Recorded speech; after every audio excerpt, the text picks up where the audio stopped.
Well, tonight, all hands on deck in Birmingham following two separate shootings that left several people dead, nearly a dozen more hurt. Just awful. One of those shooting victims, a 5-year-old boy. Officers say Landon Brooks, his mother Arkia Berry, and Eric Ashley were traveling on Indian Summer Drive when someone fired shots and killed them. Their cars shortly afterwards crashed into a nearby yard.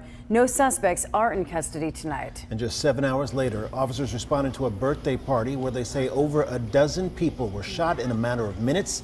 This was at an event space on 27th Street North just after 11 o'clock last night. 4 people were killed. Officers identified them as Larandis Anderson, Stevie McGee, Markeisha Gettings, and Angela Weatherspoon. All but Anderson died at the scene. He died at UAB Hospital, where officers say 10 other people were brought in with injuries.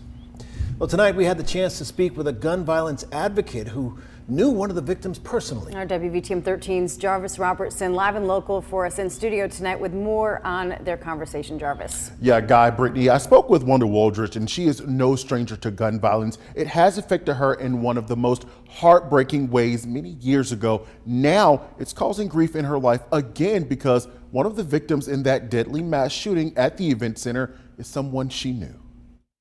Please stop the violence and increase the peace. Wanda Waldridge believes the violence in Birmingham is truly heartbreaking. Police say Angela Weatherspoon is one of the 4 victims killed in the mass shooting Saturday night.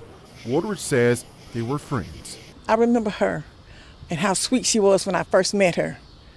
She was an angel to me, and I really cared about her a lot. Unfortunately, this tragedy reminds her too much of the past. It's heartfelt how I seen all these things happening. Took me back to when my son got killed 18 years ago. His murder still unsolved. And to this very moment, there's not a day that goes by she doesn't think of her son.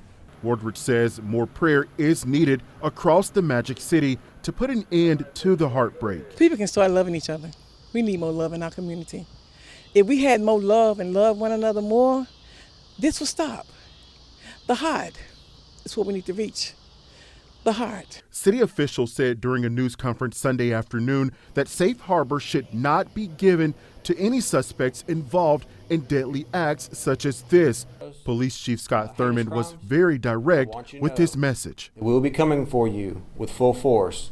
With every piece of law enforcement that we have, we will be coming for you. While there are still more questions that need answering, there's a city hurting from a very common problem that seems to be only getting worse. Please put your weapons down. Pick up the word of God.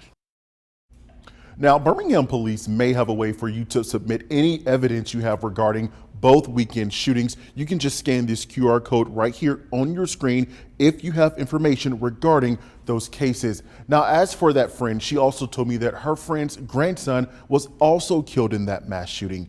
You can also call Crime Stoppers if you have any information to help police solve this case. Guy? Jarvis.